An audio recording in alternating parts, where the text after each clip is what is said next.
Hello there, I'm making a matchup review. It's Akali.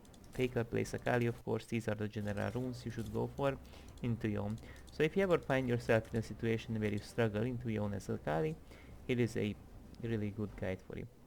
Now, one important thing is to understand that you should ideally short trade play around your E's, W's, of course, because if you try to go for a full all-in, like a complete all-in, full HP Akali, full HP Yone will always win that because of his lethal tempo, Q spam, of course.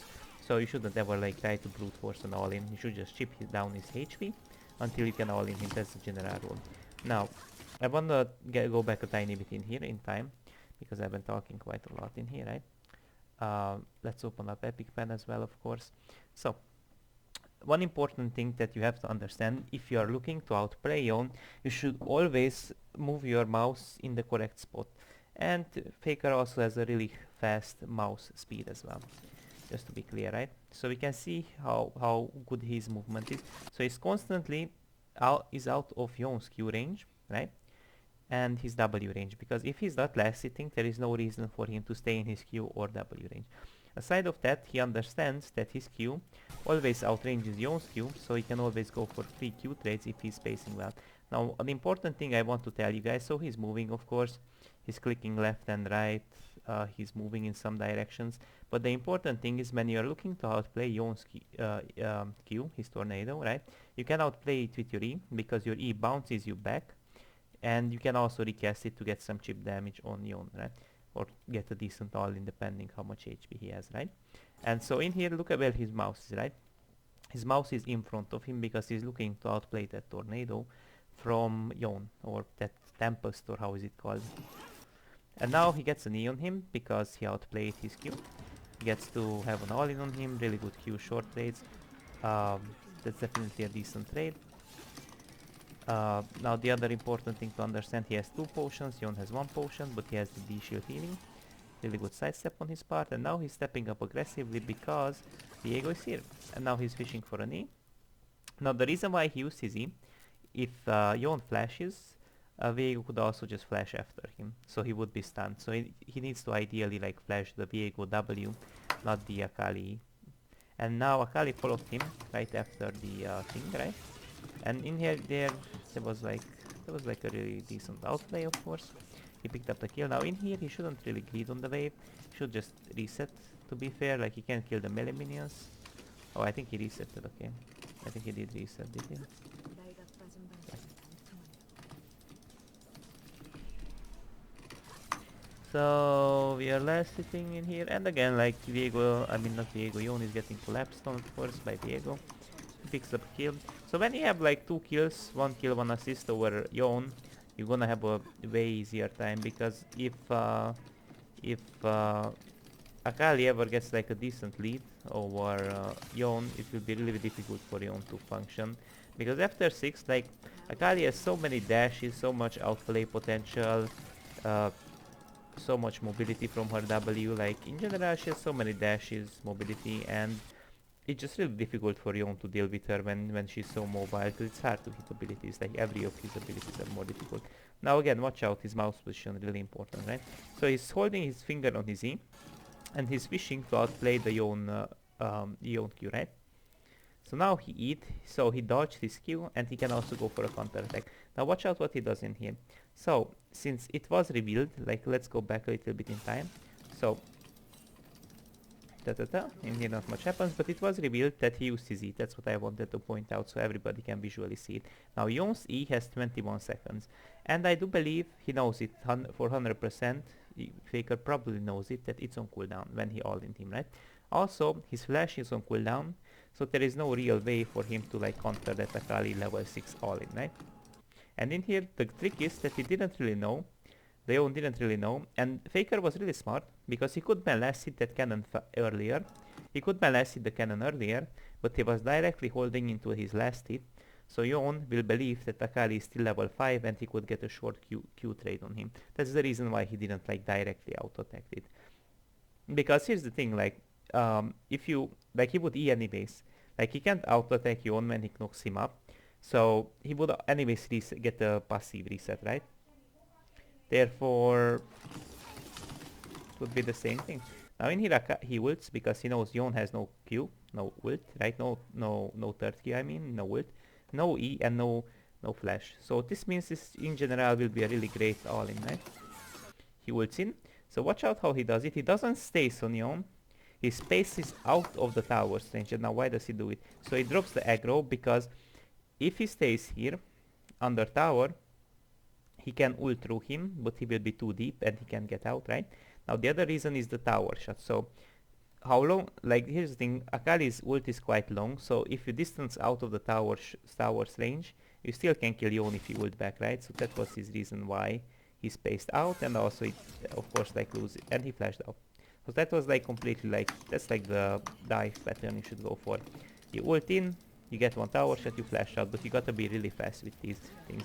If you feel like you're not fast enough at flashing out, you need definitely more practice to practice. Like if you're not confident in this play that you can flash out, I would recommend you to not do it because you need to be quick about it. If you're not quick enough about it, it might just be a 1-4-1 and you also burn your ult and your flash, which is not all that great. Now in here, Yone is already behind, so Akali just can afford to do this. Now what is he doing in here? There's a lot of vision information where the enemy jungler could be. And now what he does in here, he is backwards and then he's looking for a Q. So here's the thing, he is backwards, which means he can also recast his E to go back. And he's fishing, so when he is backwards, Akali goes forward, obviously, right? Which allows Akali to go for a short Q trade, or maybe even on auto trade if he chooses to. And then she goes back, so Yone can get a counter trade on him. So you see, we see the shuriken, she can recast her E. And now he's looking for a Q. He missed it, but that can happen to everybody. Okay. So again, he positions aggressively because he has a decent lead in here.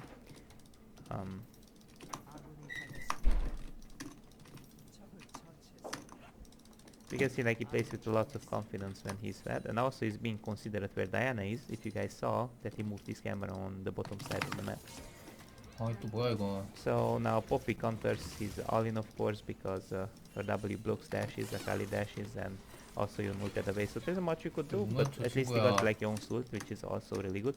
Because Yone can't really have agency over the map if he has no ultimate, but Akali, because she's bad, she can have more impact over the map even if she does not have an ultimate, which is not a bad trade-off. The only issue is in teamfights, it's a bit hard to function, because there is the Poppy, there is the Nautilus, so some abilities have to be baited out, otherwise she doesn't really get to all-in people. Now in here, he's fishing of course for a kill, it's really simple. He also waited out the Poppy W, so watch out, he waited out the Poppy W and then he commits with the dashes, right? So you don't wanna rush to it, definitely don't wanna rush such. Now he's also like trying to...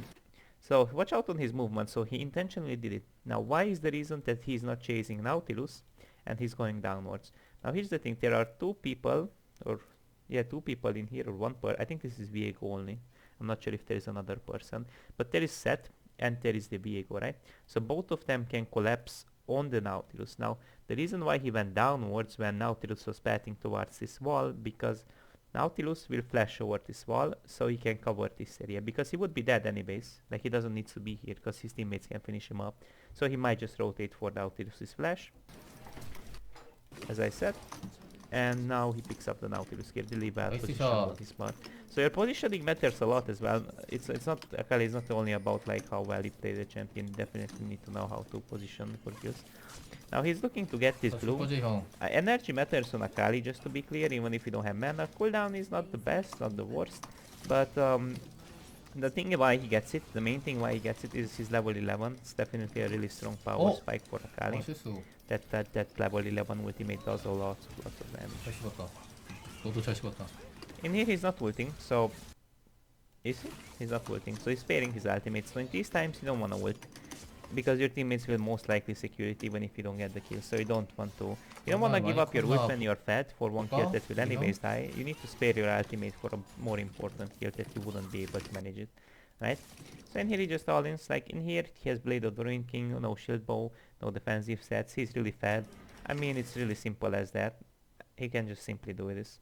So he watch out what he does at first. So Proto Bell, just to be clear, gives you a small dash. some damage, which is also really good to proc champions with bone plating, because often people will go for bone plating against Akali. He didn't go for bone plating, and which allowed him to proto belt forward, right? E backwards, and if he proto belts forward and E backwards, he gets to have enough space to use his ultimate to dash on top of Yone and look for some type of trades. Now he throws in a Q as well, of course. He's fishing for another Q. And pretty much Yone is doomed from this one. Now watch out what he did. So intentionally he held into his ultimate, right? Now the reason why he holds into his ult, if he ults forward, Yone wouldn't die in here. And he would be out of position, right? Because Yone would go backwards and walk out, right? That's why he didn't recast his ultimate. Now, in here he holds into it. Really well played on his part. Oh, well played on Yone's part as okay. 이쁘게 컸구나 형. Ooh, it's really well played on Yone's part actually. Oh, I thought it's an allied. 나. That's extremely well played from Yone's part actually.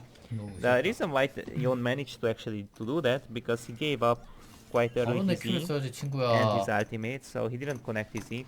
So just to be clear, he has like 5 points in his E, and he used his E to get in range with Yone. So of course if he would E Yone wouldn't ever live to do that, but he gave up his E, so Yone managed to like outplay him in some way, right?